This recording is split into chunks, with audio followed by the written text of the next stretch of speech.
The Praise Bus Stop EP is a long story. As a very popular man of God in Lagos, I sat under his ministration for a long time, and there's something he always said. He always said that when you come to the end of yourself, that is when you come to the beginning of God. And it was something that has stayed with me for a very long time. And in all my search, in all my hustle and everything, at a point in life when I realized that I couldn't do anything without God, that was when I started seeking God, and God revealed himself to me. The Praise Bus Stop is actually something I got from God. It was God revealing to me that it is at the end of myself that I have come to the beginning of himself. And you know what a bus stop is? A bus stop is where you actually get to before your destination when you're on a journey, or like popularly in Lagos, when you're going home and you take a bus, there's usually a final bus stop when you get down, or alight as they say, before you get home.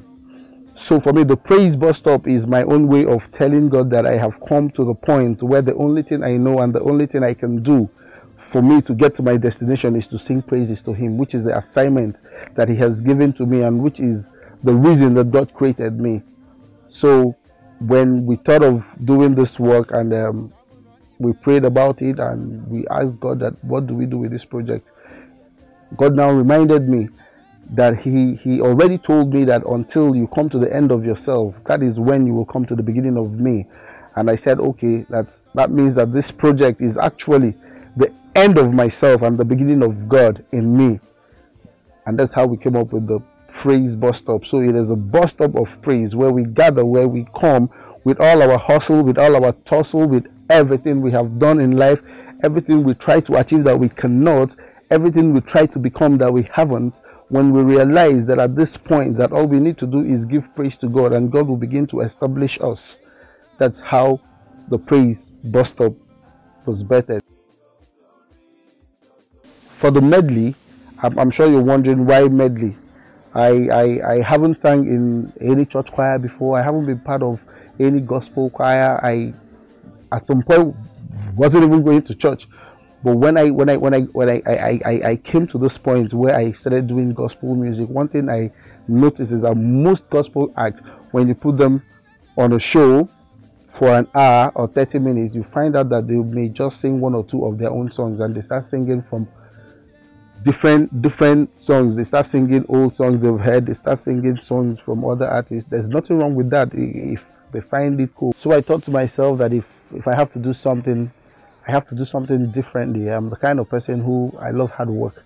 I love detail.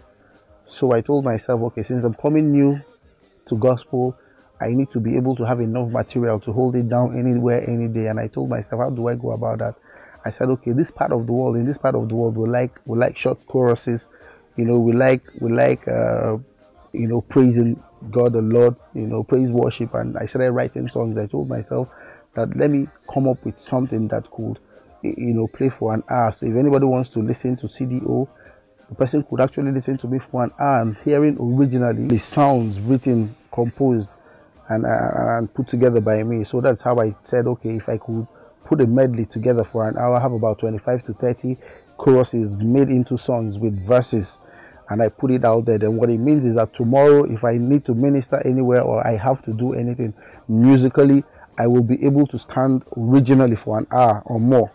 That's how I said, okay, let's do a medley. Instead of doing the regular, you drop one or two songs. That's how we put together the Praise Bus Stop medley. The Praise Bus Stop EP medley, if you say so, is actually divided into 5 segments.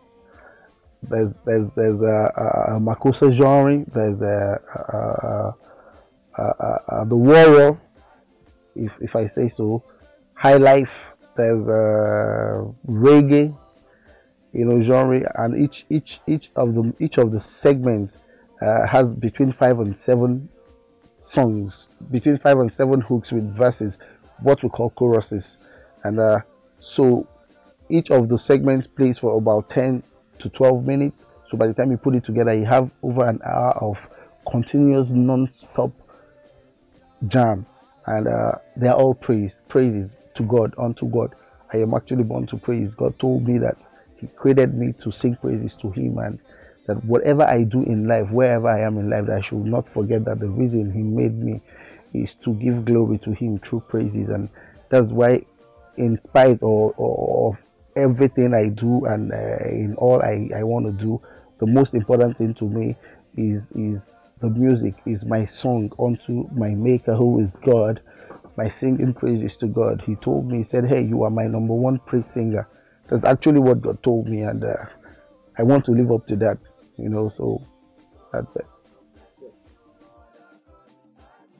And that goes on this project. The people I work with on this project, first of all, I work with a whole lot of people. My team CDO, I have so many guys that I work with on my own side.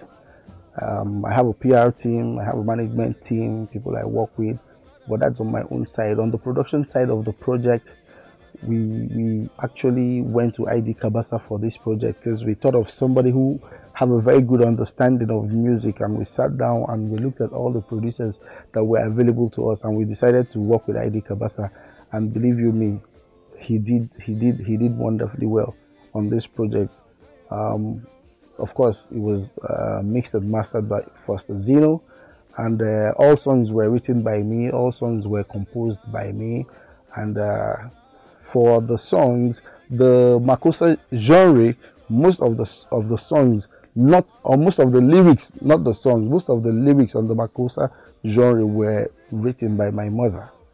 Because on the Makossa genre, I spoke Kalabari. So I had to consult someone who has an in-depth knowledge of the language. My mother is Kalabari from Abonema Briggs, and I had to consult her for the lyrics. And of course, when you're writing lyrics, you need to get the proper meaning.